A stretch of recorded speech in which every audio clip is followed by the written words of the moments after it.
Telephone की घंटी लगातार बजती जा रही थी। मैंने नींद भरी आंखों से घड़ी की ओर देखा। रात के 2 बजे थी। इस समय कौन हो सकता है? मैंने स्वयं से ही सवाल किया और जल्दी से टेलीफोन का रिसीवर उठाया। Major Raman this side. Sir, captain Sarika ने आत्महत्या कर ली है। ऑफिसर्स मेस के हवलदार की आवाज़ थी। वह बहुत घबराया हुआ लग रहा था। क्या सर? जल्दी आइए, घबराओ नहीं, मैं तुरंत आ रहा हूँ। किसी को भी मेरे आने तक किसी चीज़ को हाथ मत लगाने देना। जी सर। मुझे विश्वास ही नहीं हुआ कि कैप्टन सारिका ऐसा कर सकती है। वह एक होनहार अफसर थी। मैं नाइट सूट में था और उन्हीं कपड़ों में ऑफिसर्स मेस की ओर भागा। वहाँ पहुँचा तो कैप्टन नीरज और कैप्टन वर्मा पहले से मौजूद थे। कैप्टन नीरज ने सारिका के कमरे की ओर इशारा करते हुए कहा, सर इस ओर। ओके। हम सब कैप्टन सारिका के कमरे की ओर बढ़े। नायलॉन की रस्सी का फंदा बनाकर वह सीलिंग फैन से झूल गई थी। सबसे पहले कैप्टन सारिका को इस अवस्था में किसने देखा? मैस स्टाफ से मैंने पूछा। सर, 10 बजे मैम ने गर्म दूध मंगवाया था। मैं दूध देने आया तो मैम लैपटॉप पर काम कर रही थी। मैंने दूध का गिलास रख दिया। उन्होंने कहा, आधे घंटे में गिलास ले जाना। मैं जी कहकर लौट आया। आकर कुर्सी पर बैठा तो मेरी आंखें लग गईं। आंख खुली तो देखा कि मैम के कमरे की लाइट जल रही थी। सोचा खाली गिलास उठा लाता हूँ। मैम के कमरे में आया तो उनको पंखे से लटका देखा। मैंने उनका चेहरा देखकर अनुमान लगाया कि वे मर चुकी हैं। तुरंत आपको सूचित किया। क्या तुम्हें इस बात का ध्यान नहीं रहा कि इतनी रात गए किसी महिला अफसर के कमरे में नहीं जाना चाहिए? मैंने मेस हवलदार को घूरते हुए कहा, सर मुझे समय का ध्यान नहीं रहा। मैंने घड़ी की ओर देखा ही नहीं। मैंने सोचा मेरी आंख लगे अधिक देर नहीं हुई है, इसलिए चला गया सर। मैंने देखा मैस हवलदार एकदम डर गया है। शायद उसे लगा कि उसकी छोटी सी गलती के लिए उसे ही न फंसा दिया जाए। कैप्टन नीरज, देखो कोई सुसाइड नोट है या नहीं, तब तक मैं मिलिट्री पुलिस को इनकी सूचना दे देता हूँ। यह कहते हुए मैं टेलीफोन की ओर बढ़ा। मैंने नंबर डायल किया तो दूसरी ओर से आवाज़ आई, सर मैं डेस्क एनजीओ हवलदार राम सिंह बोल रहा हूँ। इधर से मैंने कहा, मैं ओएमपी से मेजर रमन सिंह बोल रहा हूँ। मुझे आपकी ड्यूटी अफसर से तुरंत बात करनी है। सर 1 सेकंड होल्ड करें, राम सिंह ने कहा। कुछ समय बाद दूसरी ओर से आवाज़ आई, ड्यूटी अफसर कैप्टन कालिया स्पीकिंग। सर इतनी रात गए कैसे याद किया? एक बुरी खबर है captain Kalia. Captain Sarika committed suicide. मैंने उसे बताया। ओह सर, यह तो बहुत बुरी खबर है। सर किसी को बॉडी से छेड़छाड़ करने न दें। मैं अभी टीम भेज रहा हूँ। प्लीज़ मेजर साहब, do inform to brigade major in brigade headquarter. I will also inform him. यह कहकर कैप्टन कालिया ने फ़ोन काट दिया। मैंने तुरंत बीएम साहब को फ़ोन लगाया। दूसरी ओर से आवाज़ आई, yes major Batra speaking. Major Raman this side. मैंने कहा, in odd hours. Is there any emergency? Major Ranjit, yes captain, Sarika committed suicide. Oh sad news. Major, have you inform military police? Yes major. Okay, please do needful. Right major. मैं अभी phone करके हटा ही रहा था कि मिलिट्री पुलिस की team आ गई। उस टीम में एक सूबेदार और 2 हवलदार थे। उन्होंने मुझे सैल्यूट किया और चुपचाप अपने काम में लग गए। इतने में कैप्टन नीरज मेरे पास आया और कहा, सर और कुछ तो मिला नहीं, लेकिन यह डायरी मिली है। मैं मिलिट्री पुलिस की टीम से बचा कर ले आया हूँ। सोचा टीम के देखने से पहले शायद आपका देखना चाहिए। Good job captain Neeraj. Thanks sir. Captain Neeraj, hand clerk को मेरे पास भेजो। Right sir. थोड़ी देर बाद हेड क्लर्क साहब आए, सैल्यूट किया और चुपचाप आदेश के लिए खड़े हो गए। मैंने उन्हें गहराई से देखा और कहा, you know what is that happen? Yes sir. Give telegram to her parents, just write down captain Sarika expired, give nearest railway station and give my cell number, don't write word suicide. Right sir, make this telegram most urgent. Sir, हम cell से भी inform कर सकते हैं, पर इस समय हम इस अवस्था में नहीं हैं कि उनसे बात कर सकें। Just do it is my urgent. Yes sir. Head clerk साहब ने सैल्यूट किया और चले गए। हेड क्लर्क साहब गए तो मेरे सेवादार ने आकर कहा, सर, ब्रिगेड कमांडर आपको याद कर रहे हैं। उन्होंने कहा, जिस अवस्था में हो आ जाएं। उनके साथ और कोई भी है? सर, बीएम साहब हैं। ठीक है, तुम उनको ऑफिस में लेकर आ जाओ, उन्हें पानी वगैरह पिलाओ जब तक मैं आता हूँ। जी सर, कहकर वह चला गया, लेकिन मैं खुद पिछली यादों में खो गया। अभी पिछले सप्ताह ही तो बात है, ब्रिगेड ऑफिसर्स मेस की पार्टी में कैप्टन सारिका ब्रिगेडियर यानी ब्रिगेड कमांड साहब से चिपक कर डांस कर रही थी। मुझे ही नहीं बल्कि पूरी यूनिट के सभी अफसरों को यह बुरा लगा था। मैं उसका कमांडिंग ऑफिसर था, मेरा फर्ज था मैं उसे समझाऊं। दूसरे रोज़ ऑफिस में बुलाकर उसे समझाने की कोशिश भी की थी। यह सब क्या था कैप्टन सारिका? क्या था सर?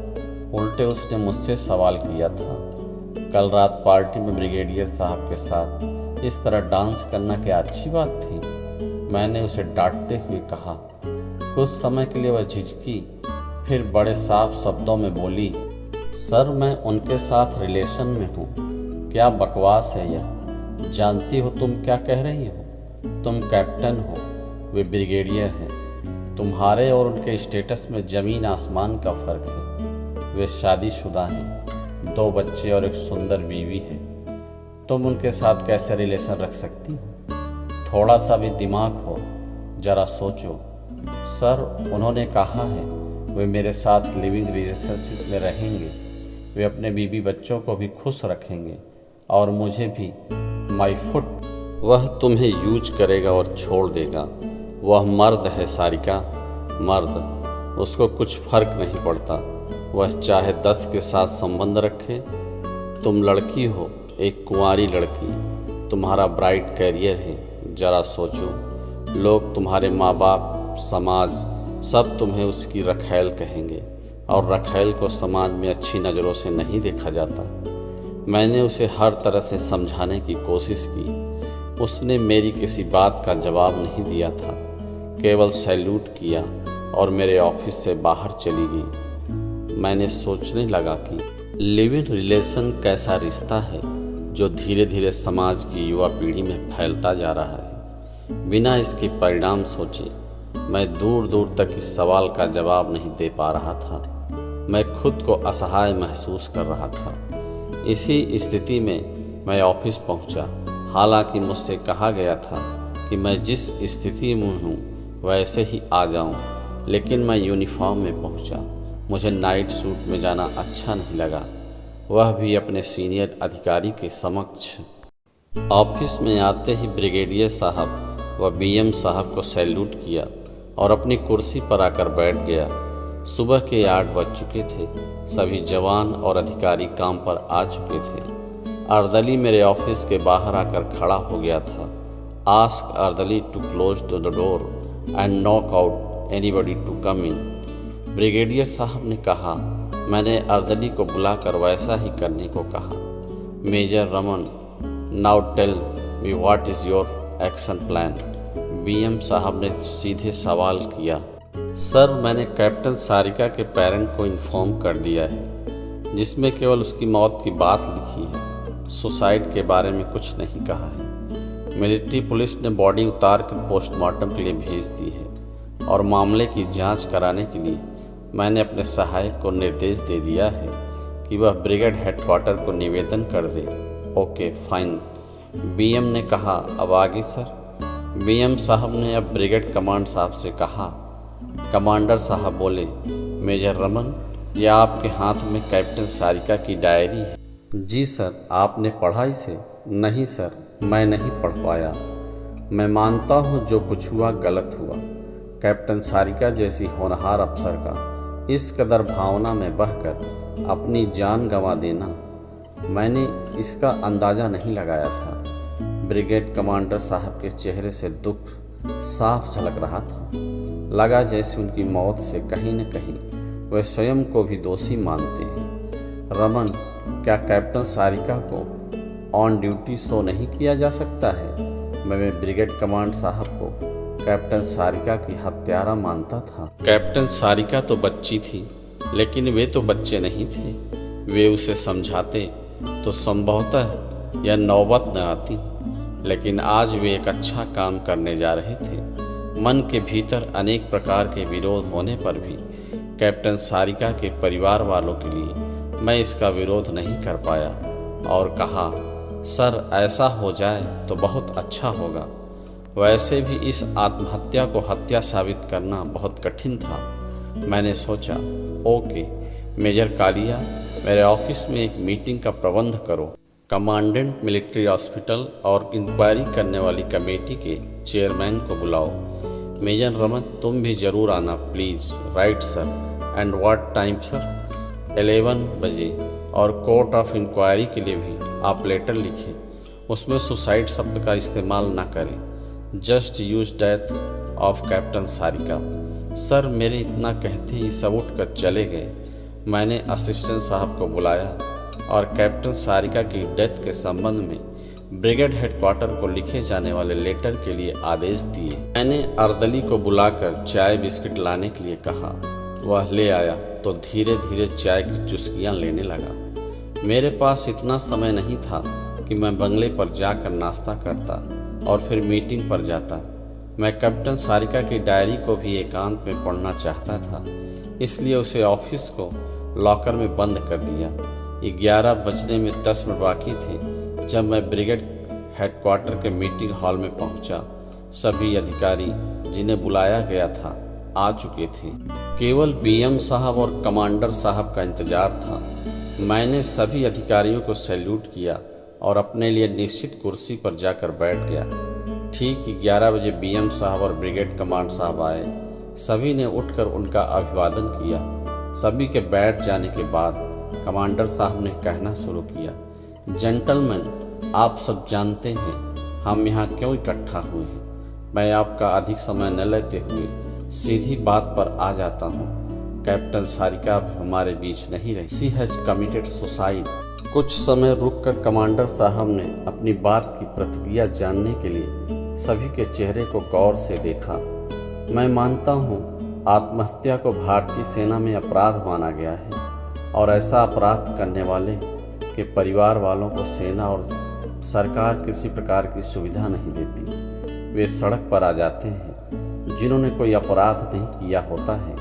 इसलिए मैं चाहता हूँ कैप्टन सारिका की डेथ को ऑन ड्यूटी शो किया जाए, जिससे उनके परिवार वालों को सभी सुविधाएं मिले। आप लोगों के क्या विचार हैं? इसे जानने के लिए हम यहाँ एकत्रित हुए हैं। काफ़ी समय तक खामोशी छाई रही। फिर प्रोवेस्ट यूनिट के ओसी जनरल राजन बोले, सर ऐसा हो जाए तो इससे अच्छी बात क्या है और क्या हो सकती है। इसलिए नहीं कि कैप्टन सारिका एक अफसर थी, बल्कि पिछले दिनों हवलदार जिले सिंह के केस में भी ऐसा ही किया गया। और कर्नल सुरेश। कमांडर साहब ने ओसी एमएच से पूछा, सर मुझे कोई ऐतराज़ नहीं है, केवल मिलिट्री पुलिस की इनिशियल रिपोर्ट को समझदारी से बदलना होगा। कर्नल सुरेश के सवाल का जवाब कर्नल राजन ने दे दिया, वह सब मैं बदल दूंगा, फिर पोस्टमार्टम रिपोर्ट में मैं देख लूँगा। कर्नल सुब्रमण्यम, आप कोर्ट ऑफ इंक्वायरी की अध्यक्षता कर रहे हैं, आपको पता है आपको क्या करना है? कमांडर साहब ने पूछा। सर, तो जेंटलमैन यह तय रहा कि कैप्टन सारिका के केस में क्या करना है। कमांडर साहब ने कहना शुरू किया, कर्नल सुरेश, पोस्टमार्टम रिपोर्ट के कारण ऐसा होना चाहिए जिसे कहीं भी चैलेंज न किया जा सके। सर, ऐसा ही होगा। ओके जेंटलमैन, मीटिंग अब खत्म। 1 सप्ताह में सारा काम हो जाए। मीटिंग समाप्त होने पर सभी अपने अपने कार्यालय में चले गए। गाड़ी में बैठते ही मुझे कैप्टन सारिका की डायरी की याद आई। ड्राइवर ने जब इस आशय से मेरी ओर देखा कि अब कहाँ जाना है, तो मैंने उसे ऑफिस चलने के लिए कहा। ऑफिस पहुंचकर मैंने डायरी निकाली और पढ़ने लगा। मेरे सपनों के राजकुमार। सर, मैं मानती हूँ किसी कुंवारी लड़की का एक अधेड़ उम्र के व्यक्ति से प्यार करना सुगम नहीं, इसका कोई औचित्य भी नहीं। परंतु मैं जिस माहौल में पल बढ़ कर बड़ी हुई, उसमें अधेड़ उम्र के व्यक्ति को पसंद किया जाता है। मेरे दादा मेरी दादी से बड़े थे। मेरी माँ भी मेरे पिताजी से बहुत छोटी थी। शायद यही कारण था आपको जब अब पहली बार देखा तो आपकी ओर आकर्षित हुई, बिना न रह पाई। आपने मुझे सब बताया कि आपके 2 बच्चे हैं, एक सुंदर बीवी है जिसे आप किसी भी तरह छोड़ नहीं सकते। मैं तो लिविंग रिलेशनशिप की बात कर रही थी, जिसे आपने मन की गहराइयों से माना और स्वीकार किया। यह रिलेशन एक लंबे समय तक चल रहा था।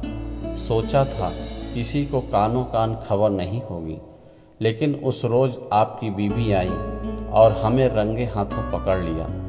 उन्होंने मुझे इतना बुरा भला कहा कि मैं बर्दाश्त नहीं कर पाई, इसलिए भी कि आप चुपचाप सुनते रहे। आपकी कातर नज़रों ने इस बात की घोषणा कर दी कि जिसे मैंने लिव इन रिलेशन का रिश्ता समझा था, वह तो उधार का रिश्ता था जो अब टूट चुका है। सो मैंने सोचा कि मेरे जीने का अब कोई औचित्य नहीं है, इसलिए मैंने स्वयं को खत्म करने का निर्णय लिया है। मैंने डायरी बंद कर दी थी और इस सोच में डूब गया कि 1 सप्ताह के भीतर सब कुछ ठीक हो जाएगा। सरकार की ओर से कैप्टन सारिका के परिवार वालों को सारी सुविधाएं मिल जाएंगी, यानी जब तक उसकी सर्विस रहती तब तक के लिए पूरा वेतन, उसके बाद पेंशन भी। परंतु अब भी मेरे सामने अनेक सवाल मुँह बाए खड़े हैं। क्या किसी कुंवारी लड़की अथवा किसी ब्याहता का इस तरह लिविंग रिलेशन में रहना और अपनी जान गंवाना ठीक है? मैं इस सवाल का जवाब नहीं ढूंढ पा रहा हूँ।